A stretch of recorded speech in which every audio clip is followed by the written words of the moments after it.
Hi, I'm Dr. Johnson, and I'm a physician who specializes in blood cancers. And this is Joseph, who is living with chronic lymphocytic leukemia, CLL for short.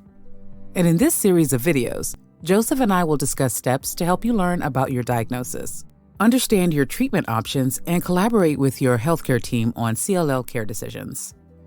And although it may sound simple, collaborating with your team isn't always second nature.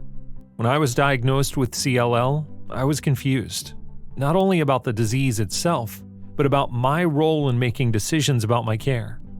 I didn't feel comfortable sharing my opinion or asking questions when I needed more details. Dr. Johnson sensed my hesitancy and explained to me that educating myself about my CLL would allow me to feel more confident when participating in care decisions. Right, Joseph. The first step to feeling comfortable talking with your doctor is to learn about your disease.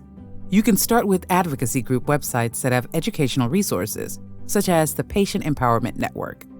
PIN covers all things CLL, from the basics for newly diagnosed patients to information about cutting-edge therapies. That's right. At the advice of Dr. Johnson, I downloaded their office visit planners to help me organize my thoughts and to take notes during my appointments. And the Leukemia and Lymphoma Society is another credible place to start. The LLS provides both educational information and support resources. You can also ask your doctor for recommendations or use your patient portal. The portal often contains patient education links and resources. But keep in mind that the information you find online is never a substitute for medical advice. Be wary of sites that are opinion-based or focus on one patient's individual experience.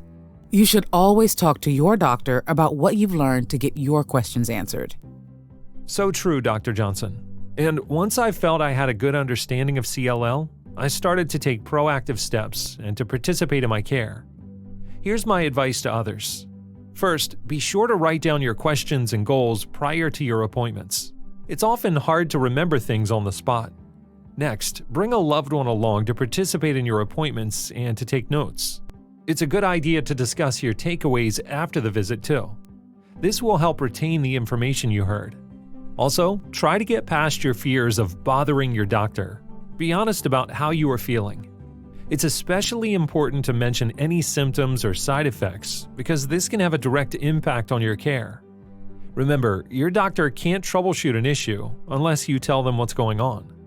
And if you are taking these steps and still don't feel like you are being heard, you should consider getting a second opinion or even changing doctors. That's great advice, Joseph. You should always feel like you are at the center of your care. We hope this video inspires you to collaborate in your care. And don't forget to download the resource guide that goes with this video. It provides an overview of the information we covered. You can also visit powerfulpatients.org/CLL to view more videos with Dr. Johnson and me. Thanks for joining us.